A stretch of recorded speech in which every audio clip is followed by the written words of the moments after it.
Humans don't work 9 to 5s. Humans don't spend their life paying a bank for their home.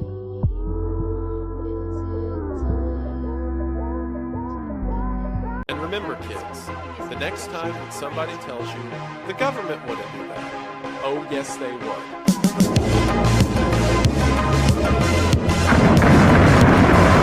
Right now, and for about a week now, there's been a date floating around the internet and mostly TikTok that people keep on repeating like it actually means something. That date is March 7th, and that's the day everything is supposedly gonna stop. No work, no school, no chilling and watching Netflix and eating junk, no spending money, no date nights with your girl, just millions of people stepping out of the same system at the same time. And what's interesting isn't whether it'll work or not, it's how fast people believed in it. Because this didn't come from structure. It came from reposts, slideshows, and usernames you've never heard of speaking with absolute certainty like they're announcing the end of the world. And that alone tells you that this is something deeper. People wouldn't just attach themselves to random dates for no reason. You don't suddenly decide to stop participating in a society that you've been in your whole fucking life, unless part of you already checked out a long time ago. March 7th, there's going to be a global strike orchestrated by somebody who is on TikTok, a regular, ordinary person trying to make a change just like the rest of us. March 7th is so far away. You have enough time to make sure that you're off of work, to make sure that you're not scheduled, to go and get your food, to go and stock up and do everything that you need to do the day before. If it is your birthday, sorry, don't care. Your birthday can be celebrated the day after or the day before. The reason why you're doing this is so that you can live to see your next birthday. Everybody keeps asking, what do you do? What are we gonna do? How are we gonna fix this? Well, this is your chance to fix it. In order to stop these files, you need to stop funding the places that are funding these projects and these things. So that means for a day, you will not buy anything. You will not fund the economy that is funding and helping with these millionaires, and these monopolies to do what they're doing. Do you want to disrupt the economy? This is how you do it. Stop buying shit, sit in the house for 24 hours. You can do it. You're upset by the ICE agents. Stay home. Protect yourself. Stay home so you can fuck up their checks. You hate the presidents. Stay home so you can fuck up the amount of money that they have to work with to continue to do the shit that you're doing. If you want to make a change, the easiest thing that you have to fucking do is sit your ass down for 24 hours. March 7th didn't create that feeling. At least for most people it did. It revealed it. The internet didn't invent frustration. It gave it somewhere to stand. A lot of people are tying March 7th to the Epstein files, and suddenly corruption feels real to the people who used to treat it like conspiracy entertainment. Now it's fucking personal. Now it feels close. And when something crosses that line from abstract to personal, people start wanting action immediately. That's why strikes sound powerful. It makes people feel like they have control in a situation where they know they don't. But the internet has a pattern. It creates emotional momentum faster than it creates actual strategy. People move based on feeling before they move based on planning. And I think we all know when you act off of emotion, things can explode fast, but they can also disappear just as fast. Because the same internet that builds this urgency can also replace it overnight. You'll scroll past that TikTok saying, oh, we're gonna do this and that on March 7th, no work, no money, no this, no that, end of the government. You scroll for 30 more seconds and now you're in a whole different side of TikTok. You're watching a motherfucking Baby Boo remix compilation.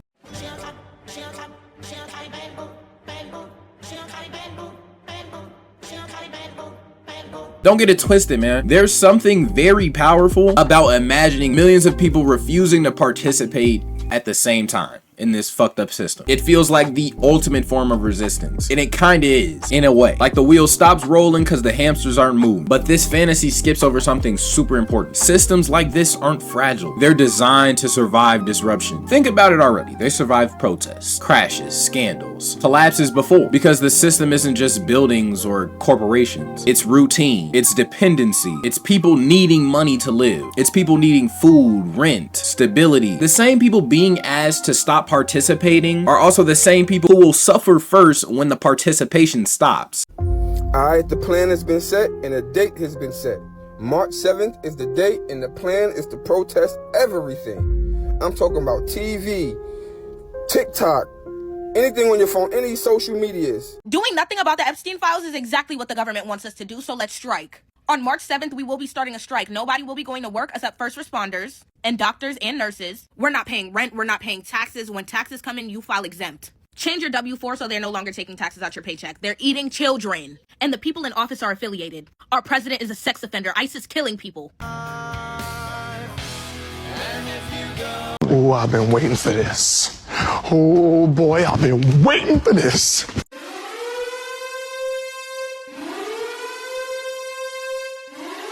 In the TikTok I was reading, it said something about like stocking up on food, or in the comments people were talking about stocking up on food. You're giving like it's kind of backwards, bro. And that makes the total shutdown almost impossible to sustain. How the fuck would we survive? Nobody knows how long this shutdown would last. What if it lasts years? Nobody has years of food stocked up in their house. And if you did, you would have to be paying the corporations that you want to stop providing for money. That means you're still participating in the system, bro, by buying all the food. And then at that, you would run out. And that's just food. Let's not forget housing. How winter. There's so many questions I have. But it's like the internet thrives on moments, like little highlights, moments that feel historic, moments that feel like change. But moments and movements are not the same thing. A moment is loud. You'll see all these videos getting millions and millions of likes and views and engagement. But a movement is consistent. A moment trends. A movement persists when nobody is watching anymore. March 7th has all the ingredients of a moment. A clear date, a clear message, a clear villain, but movements require leadership, coordination, long-term sacrifice. And those things don't spread as easily as a graphic with bold text and dramatic ass music behind it. Everyone's saying March 7th, don't purchase anything, purchase everything before and stock up on shit so that you don't have to on March 7th. You're still giving all of those companies money. You're just giving them their money a couple days in advance. So instead, why don't you take all of your money out of your bank? Because that would do something. They can't use your money. That is how you take your power.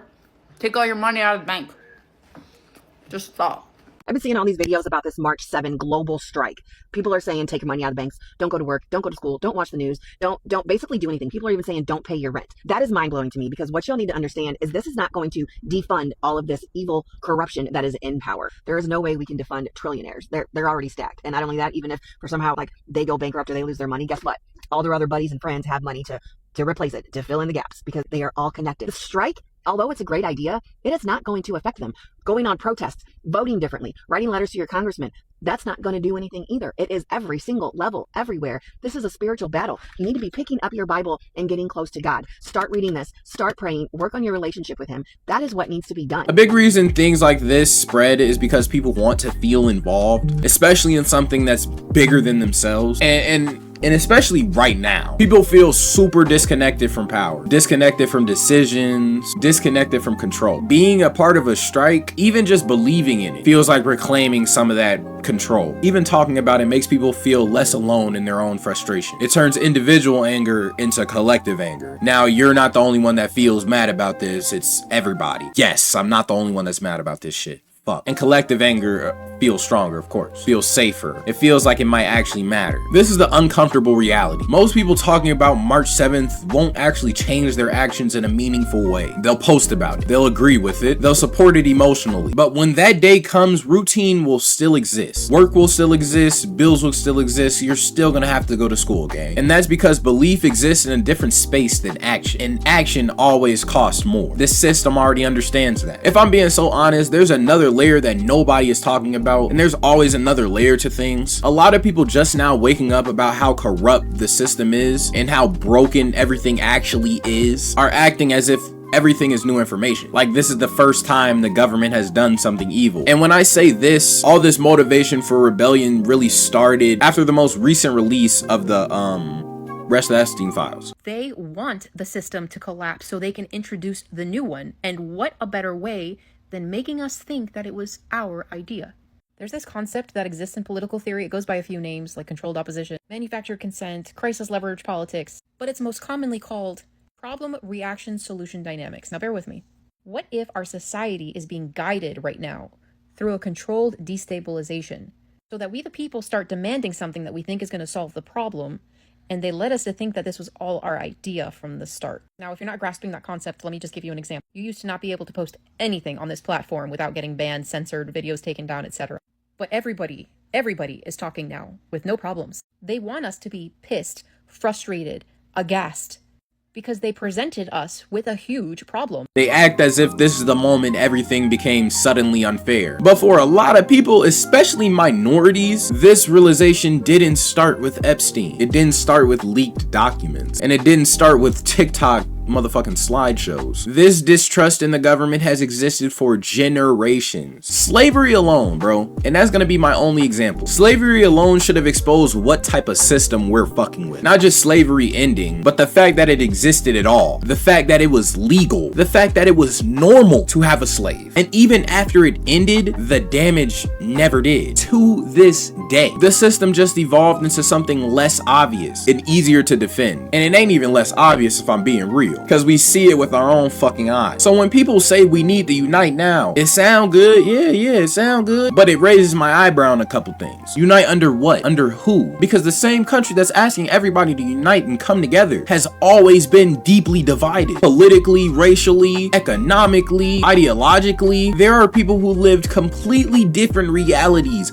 under the same fucking flag. The name of the country is the United States, by the way. Some of the same people calling for unity were completely fucking fine when the system wasn't affecting them personally. And that doesn't mean people can't change, but it does mean unity isn't something you declare or decide right on the fucking spot. It's something you build over time, and building takes more than one viral moment. And please don't be in my comments thinking it'll be 2, 3, 4, or 5 viral moments, my nigga. That'll only prove my fucking point. This is why movements that are born on the internet struggle to hold their shape, because the internet always skips the slow part, the uncomfortable parts, the part where people have to confront things that existed long before they personally noticed them. It jumps straight to the climax, straight to the revolution, without building the foundation that actually makes change possible. March 7th might not change the system, but it does expose something real. It exposes how many people are unhappy, how many people feel disconnected, how many people feel like something isn't working this way it's supposed to. And that's the real significance, not whether everything stops, the fact that so many people want it to. Because when people start imagining everything stopping, it usually means they stop believing everything is working. And belief is way harder to rebuild than routine ever was. Other than that, man, that's all I got for y'all guys today. If you didn't see my post,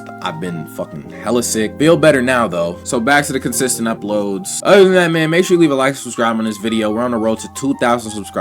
Until the next video, man. Deuces.